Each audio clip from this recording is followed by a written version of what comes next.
हम लोग शुरू से शुरू करने जा रहे हैं, बिल्कुल शुरू से। हिंदी क्या है, कैसे पढ़नी है, कैसे याद होना है, कॉम्पिटिशन्स के एग्ज़ाम आपको कैसे देने हैं, वो सब चीज़ें हमको करनी है।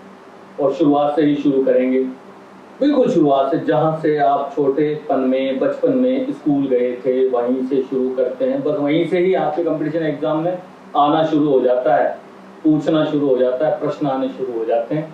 कैसे आ रहे हैं, यहाँ से शुरू करते हैं। वर्ण विचार, वर्ण पर विचार करेंगे। ये वर्ण वो नहीं है जो वर्ण आप ये समझ रहे हैं कि ये काला है या गोरा है, ये वर्ण वो नहीं है। ब्राह्मण, वैश्य, क्षत्रिय, शूद्र, वो वाले वर्ण नहीं है। ये वर्ण है हिंदी के वर्ण।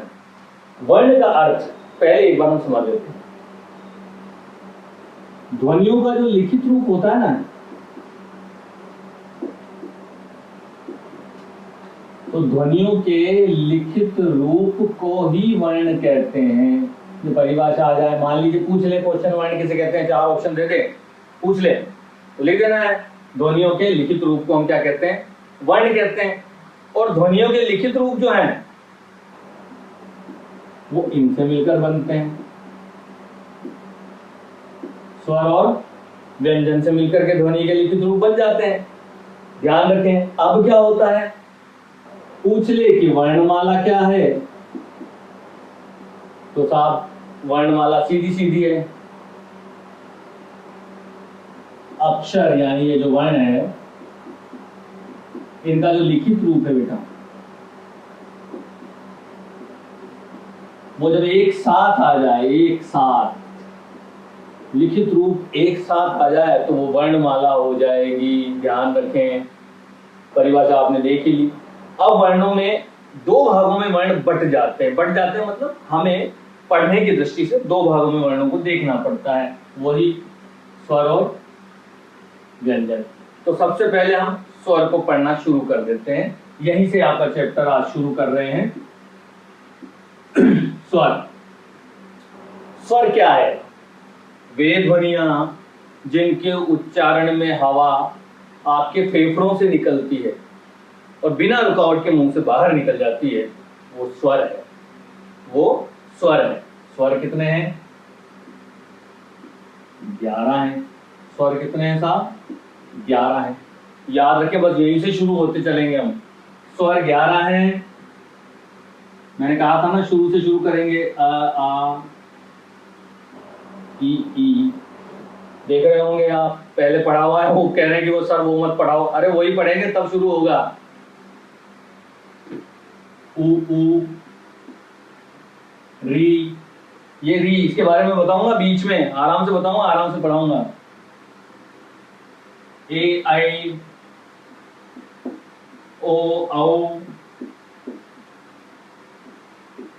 अं और अह। अब गिनती गिनो, 1 2 3 4 5 6 7 8 9 10 11 12 13। आप कह रहे हैं सर बताया ऊपर स्वरों की संख्या 11 है और लिखे 13 हैं। आपने गड़बड़ कर दी सर। आपने, मैंने गड़बड़ नहीं की है। कुछ को हम टॉपिक को थोड़ा सा घुमा देते हैं, यही मैं नहीं घुमा रहा हूं, उन्होंने ही घुमाया हुआ है। एक तो इसको अपन ले लेते हैं, एक अपन इसको ले लेते हैं। बस इनके बारे में पूछा जाना है, देखिए वो समझिए। बस स्वर के बारे में पढ़ना है, कुछ छोटे छोटे से प्रश्न है। स्वर को भी 2 भाग में बांट देते हैं। एक भाग हो जाता है आपका एक मात्रिक, यानी सिर्फ मात्रिक स्वर।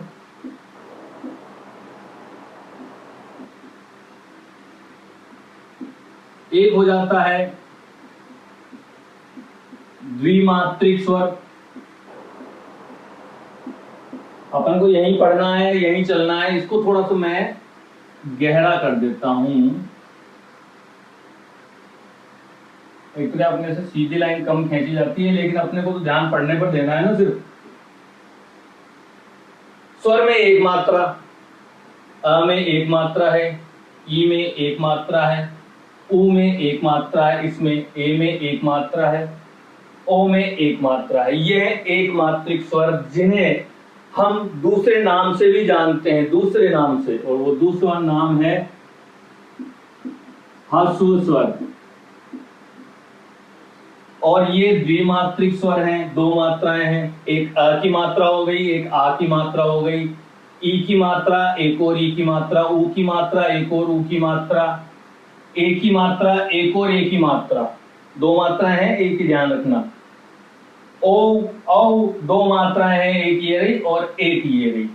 तो यानी कि स्वर दो भागों में बट गए हैं, तो स्वर एक मात्रिक भी हैं और ह्रस्व स्वर भी हैं। कौन से बोलते हैं ना हम कभी कभार, छोटी ई की मात्रा, बड़ी ई की मात्रा, ऐसा नहीं बोलना है। बोलना ये है कि ये ह्रस्व स्वर है और ये दीर्घ स्वर है। दो भागों में हमने इनको स्वरों को क्या कर दिया है, बांट दिया है। ठीक है, अब हम इस पे आ जाते हैं अंग और अह पर।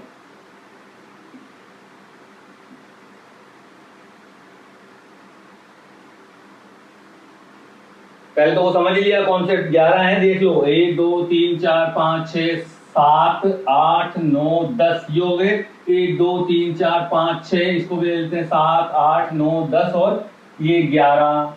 स्वरों की कुल संख्या कितनी है, 11 बताई है, 11 ही रहेगी, कहीं कम नहीं होगी। शुरू से एंड तक यही प्रश्न है, यही उत्तर है। अब आ जाते हैं अंग और अह पर। अंग जो है उसे हम कहेंगे अनुनासिक स्वर। अभी समझा दूंगा मैं आपको, नाम रखे गए बस इनके, और कोई ज्यादा बड़ी बात थोड़ी है। और ये है विसर्ग। कैसे? अंग अनुनासिक स्वर है। अनुनासिक स्वर क्या होते हैं, जिन पे चंद्र बिंदु या बिंदु लग जाता है। कैसे? कि जिन स्वरों में वायु मुंह के साथ नाक से निकल जाए। जिन स्वरों में वायु मुंह के साथ नाक के सहयोग से निकल जाए, जैसे अंगूर, आंगन, गांव। अब बिना नाक के सहयोग के हम इसको बोलेंगे तो दिक्कत आएगी। जैसे मैं नाक बंद करके अभी बोलूं, अचानक से बोलूं गांव, सही लग रहा है। मैं ऐसे बोलूं गांव तो अटकेगा, अंदर अटकेगा कुछ। अंगूर बोलूं तो अंदर कुछ अटकेगा, बिंदी अटकेगी, चंद्र बिंदु अटकेगा। इसलिए इनको हम अनुनासिक कहते हैं, क्योंकि ये नाक नासिका के सहयोग से बनते हैं। अह ये विसर्ग है। क्या है ये? विसर्ग है। अविसर्ग क्यों है? विसर्ग देखिए एक संस्कृत की ध्वनि है, ये भी याद रखें।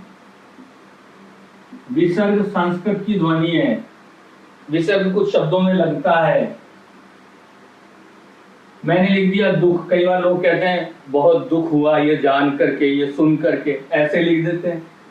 अरे भाई ऐसे नहीं लिखते हैं। यहां विसर्ग लगता है, बोलने में ऐसा आता है दुख, क्योंकि कहीं रुकावट से हल्का सा विराम देकर के जब बोलेंगे तो दुख इस तरह से बोलेंगे। प्रातः हल्का सा ध्वनि निकलता है, विसर्ग संस्कृत का स्वर है, याद रखें इसको। ठीक है, देखो यहां तक इसको देख लो, आप लोग समझ लीजिए आराम से, ध्यान से। जो मैंने बोला है ज्यादा बड़ी बात नहीं है, थोड़ा सा ध्यान देने की जरूरत होती है, इसलिए इसका स्क्रीनशॉट भी ले लीजिए। स्क्रीनशॉट ले लीजिए, फिर अपन थोड़ा सा इसके आगे बढ़ते हैं। ठीक है, स्क्रीनशॉट ले लीजिए इसका। अब इन्हीं में ही हम कुछ और चीजें ढूंढेंगे। ढूंढना है इसमें से इनके क्या क्या नाम रखे गए हैं, क्या क्या बोला गया है। वही आपकी परीक्षा में प्रश्न आते हैं, एग्जाम्स में वही क्वेश्चन आते हैं, कॉम्पिटिशन में वही क्वेश्चन आते हैं। एक नाम और है, ढूंढेंगे तो मिल जाएगा। अयोग वाह स्वर। अरे भाई स्वर तो नीचे लिखे हुए, ढूंढना है अयोग वाह स्वर कौन से होते हैं। पहले सुन लो, समझ लो आप लोग। ऐसे वर्ण, क्योंकि स्वर ही पढ़ रहे हैं, स्वर का वर्ण पढ़ रहे हैं अपन ना, स्वर का ही पढ़ रहे हैं। ऐसे वर्ण जिनका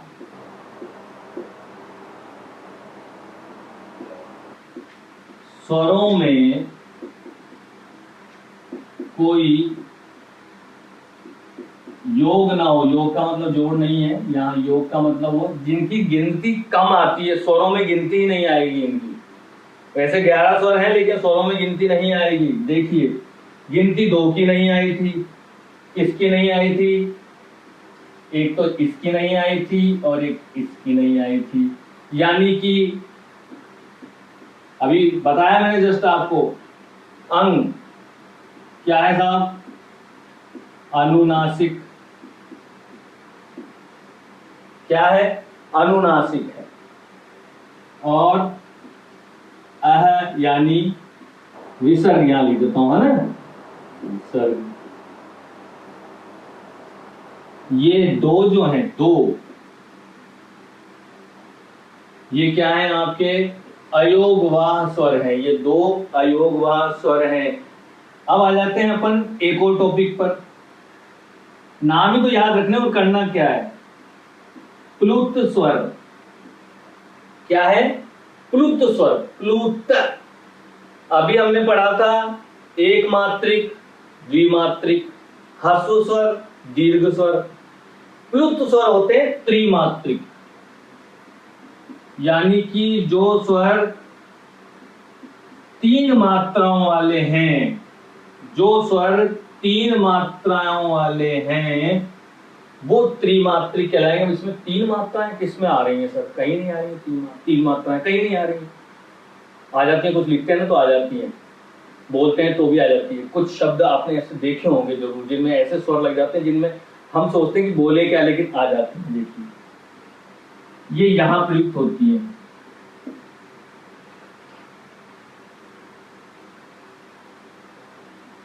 इन शब्दों में ओम,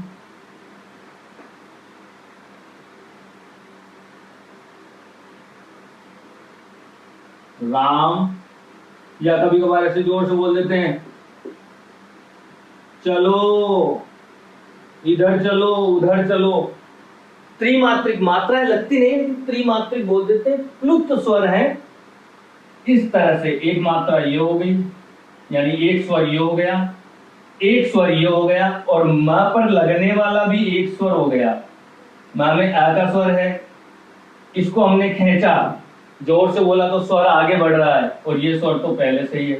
ठीक इसी तरह से राम लिखा है, कहते हैं कभी कभी राम, तो आ का एक स्वर हो गया, ये एक स्वर ध्वनि हो गई, और म में अ की ध्वनि भी हो गई।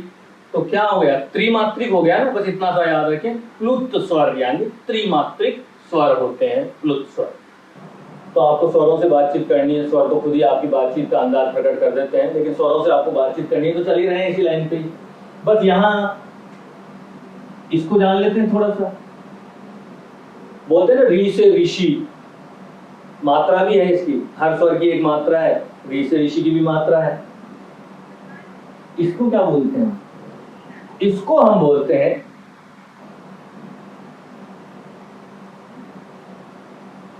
संयुक्त स्वर। 11 स्वर में ही गिनती आएगी, लेकिन बोलेंगे इसको संयुक्त स्वर। क्यों बोलेंगे? क्योंकि ये स्वर जो है ना कुछ इस तरह से मिलकर के बना है, कुछ इस तरह से, जिस तरह से मैं आपको बता रहा हूं।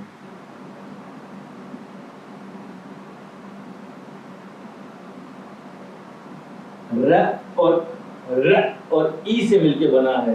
र से ऋषि वाला जो है ना, र से ऋषि वाला, र और ई से मिलकर के बना है। अब इसकी मात्रा जो है वो क्या होती है?